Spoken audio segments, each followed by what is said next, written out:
یو څو مولیان زما خوا ته رالنو چې یو څو خبرې وشوې بیا راته وایي یو حدیث شریف دی د هغې به جواب صحیح ما یې څه وی نبی علیہ السلام فرمائی بلغوا عنی ولو آیتا ورسوئی زمان اگر که یو آیت ما ترجمه سره تی ورسوئی زمان اگر که یو آیت مو یاد وی ما یې زه تپوس کوم بلغوا مانا ورسوئی عنی زمانا ولو آیتا اگر که یو آیت وی تی ترجمه داو که اگر که یو آیت مو یاد وی دا یاد وی پا که دا کم تکی ترجمه ځان نه خو به ترجمه نه کی کنه بلغوا ورسوي عني زمانہ ولو آیتن اگر که یو آیت وی دا خبره ته کې چې اگر که یو آیت مو یاد وی دا یاد وی د کوم ټکی ترجمه کم ذکی کم شارح ویلی ولو تعلمتم آیتا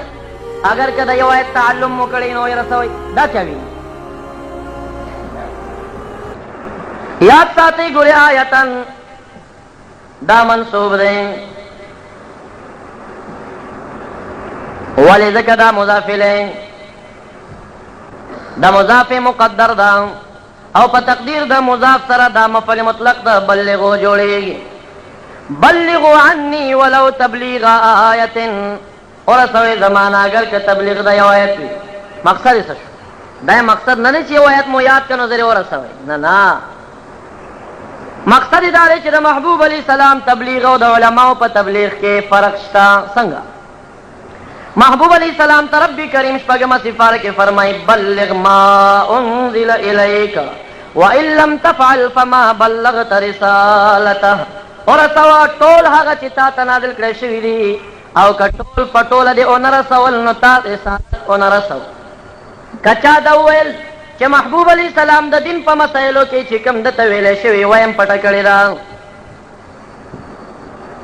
نو دای په محبوب علیہ السلام بدګماني وکړه کافر به جوړ شي محبوب علیہ السلام د دین د مسایلو چې څه ته ښودل شوي یو مسله پټه کړې نه ده تمام امت ته رسولي او نبی علیہ السلام که د دې دین په زرګونو مسایلو کې 15 مسلې نوې بیان کړې نو نبی علیہ السلام غاړه پې بندېده هغه به ټولې رسولي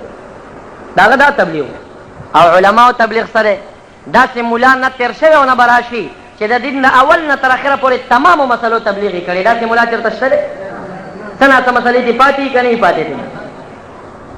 نو د علماو څه کار دی بلغوا عني ولو آیات ورسوي زمانه اگر که یو آیتي ای علماو تاسو د پیغمبرانو غوندې نه یې چې د اول نه اخره پورې ټول پټوله که ونه رسول نو تاسو به غاړه بنده شي نه خپل وس ته ګورئ که یو آیت وس مو کېږي او رسوئ که د 2 وس مو کېږي هغه ورسوئ د 5 وس مو کېږي هغه ورسوئ بلغوا عني ولو آیات محبوب علماو ته وایي چې تاسو تبلیغ کوئ که وس مو نه وي د یو آیت خو کوئ که